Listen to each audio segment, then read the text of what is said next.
Հայաստանի բարձրագույն ուսումնական հաստատություններ դիմողների թիվն այս տարի 12820 է, դեռ կարող է ավելանալ։ Ընդունելության քննությունների բուհի և մասնագիտության ընտրության հայտագրման գործընթացն ավարտվելու է մայիսի 10-ին։ Գնահատման և թեստավորման կենտրոնի տնօրենի տեղակալը զգուշացնում է, այս փուլում բոլորը պարտադիր պետք է նշեն բուհն ու մասնագիտությունը։ Երբ առաջին փուլում հունվար-փետրվար ամիսներին իրենք քննություն են հանձնում և երկրորդ փուլին պարտավոր են նշել բուհը և մասնագիտությունը, նրանք այդ բուհ մասնագիտությունը չեն նշում,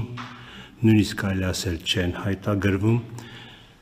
և ունեցանք նախորդ տարիներին դեպքեր, երբ անձնավորությունը, դիմորդը, որը ցանկանում էր ուսումը շարունակել բուհի առկա ուսուցման համակարգում, պարզապես դուրս մնաց, որովհետև երկրորդ փուլում ինքը չէր նշել բուհը, մասնագիտությունը։ 4240 դիմորդ ընտրություն չի կատարել, ինչ է այս պարագայում իրականացնում կենտրոնը, իրավասու պաշտոնյան նշում է։ Ուղարկում ենք հաղորդագրություններ իրենց հեռախոսահամարներին, որ դուք ձեր բուհ չեք նշել և եթե ցանկանում եք ուսումը շարունակել առկա ուսուցման համակարգում, ապա ընտրեք բուհը և մասնագիտությունը։ Ավելին ասեմ, եթե այդ հիմնական մրցույթին իրենք չեն մասնակցում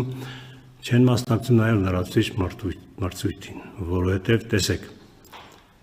այնտեղ գրված է մրցույթից դուրս մնացածները, բայց իրենք մրցույթին չեն մասնակցում, դրա համար մրցույթից դուրս մնալ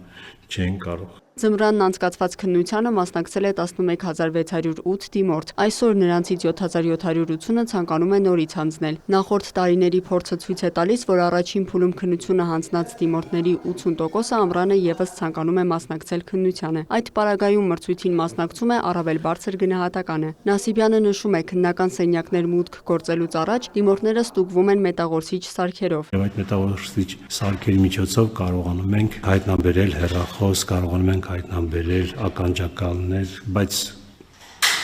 մենք ունենք մի փոքր, ասենք, թերացում կամ մենք կամ մեր համակարգը, որ